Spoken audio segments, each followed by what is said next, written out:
Hello everyone, and before I start this video, I just want to give a quick shout out to Xavier Brownie. He gave me the idea to make this video and help me with some of the stuff on this list. He's an awesome creator and also posts hacked videos, and he only has 700 subs, so make sure to check him out, link in the description.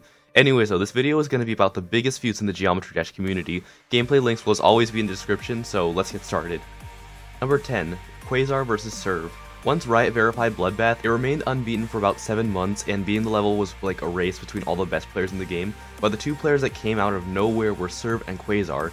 After Serve got a devastating 96% fail, Quasar finally beat it and the race to beat Bloodbath was over, but just listen to his reaction. It's over! It's over! Get wrecked, Serve! Get frickin' Serve! I personally didn't think that was too big of a deal, because it was in the heat of the moment and he didn't really think too much about what he was saying, but Serve is known for getting mad pretty easily, so because of this he announced that he'd quit the game, even though he came back a few days and became the second to beat Bloodbath. Quasar did later apologize for what he said, and that Serve was a better player than him. Number 9. Auroras vs Serve. So this is the second and the last time Serve is on the list, and this happened in early 2.0, which was the transition between absolute crap players that found Cataclysm to be a godlike achievement, and the extremely good players, and during this transition point, 144Hz monitors was what helped people do better in the game, especially in straight flying. Do you know who also had a 144Hz monitor? Serve. Serve became the second to beat Bloodbath, and as I said earlier, and he also became the victor of 3 other extreme demons. He was a player comparable to Riot. Auroras made a video saying the only reason why he was such a good player was because of his monitor, and said he had fake skill. I don't know what happened after this. I looked all over YouTube, but all I know is that the video received lots of dislikes.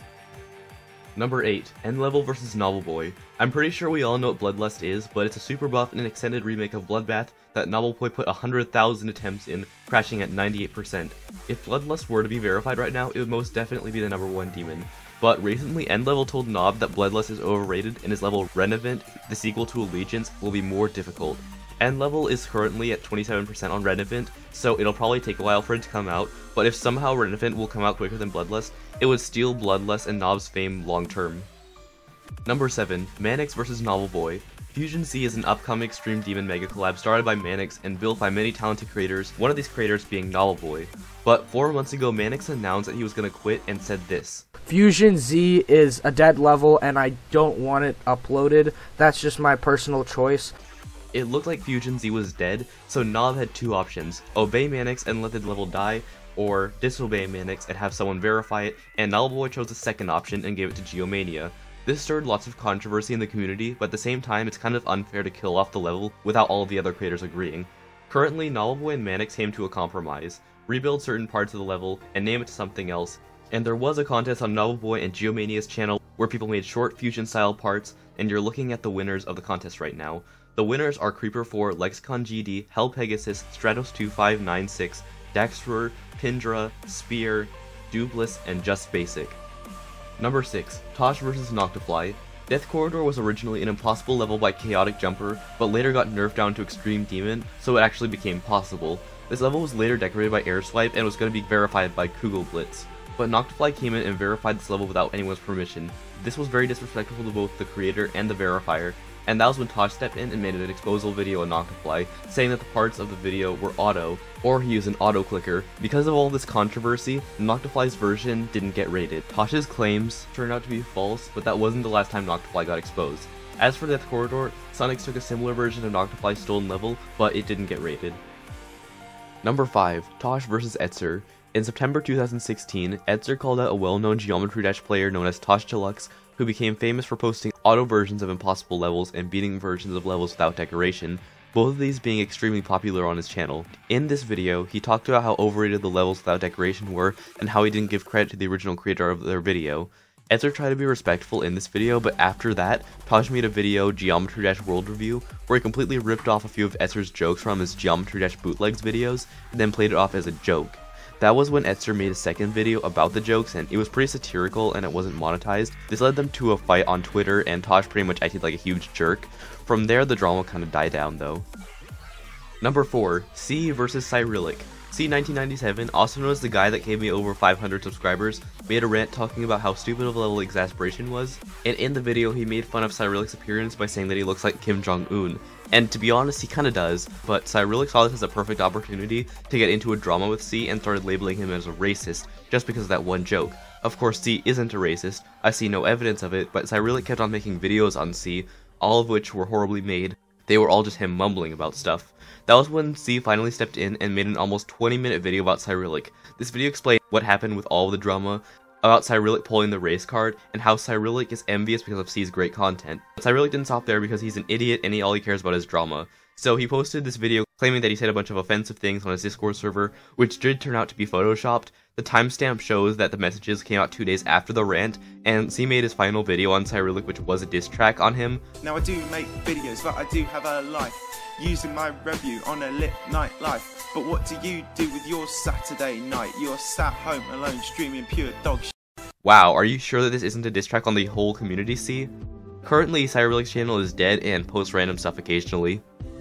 Number 3. Riot vs Noctifly. Ever since Noctifly's video on Zafkill, people started accusing Noctifly of putting a cut in the video, the evidence being the background changing position. But in November, Riot and 14 other people posted the same video showing all of the evidence that Noctifly was a hacker and that he hacked Deception Dive, the Galaxy Collapse layout, Sakupa in Hell, Artificial Ascent, and the Hell Factory.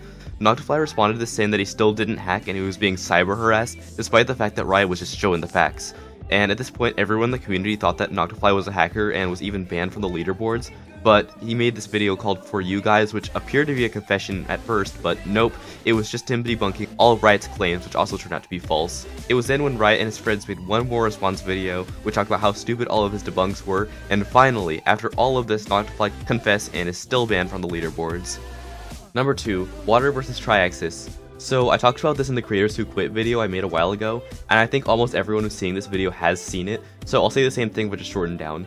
Back in 1.9, Triaxis was considered to be one of the best creators, but he later went into a huge drama with Water after Triaxis made a video, which is now deleted, that he was sexually attracted to children. This video ended up getting a ton of hate and said that he was on the verge of committing suicide, and he even posted a video of himself harming. But knowing how idiotic and selfish of a person Water was, Water posted a few videos saying that Triaxis was just hungry for attention, and it's actually really sad to look at these videos that Water made. I don't know how the drama died, but Triaxis did quit a while later, not because of his depression, he was just bored of the game, and now it looks like Triaxis is okay, and if you want to know more about the situation, check my video on the Creators Who Quit. Number 1. Riot vs Cyclic. This wasn't really a drama between anyone, but definitely the most important rivalry in Geometry Dash. In 1.9 there was a lot of debate to who was the best player, Riot or Cyclic.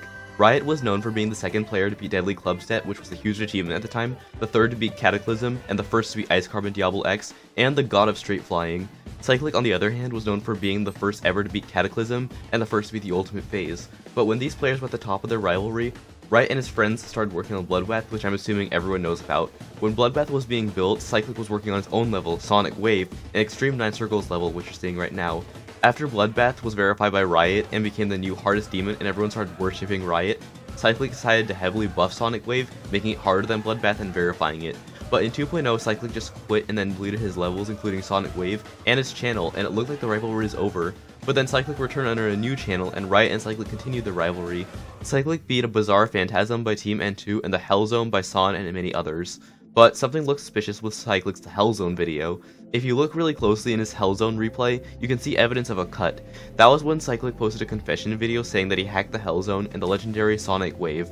Riot messaged Cyclic if those were the only levels he hacked and said that he hacked everything and then he just quit. Cyclic is now playing today and has 21,000 subscribers, but is nowhere near the level people thought he was when he was a hacker. This rivalry is the reason why the game is where it is today, and definitely one of the greatest rivalries in all indie games.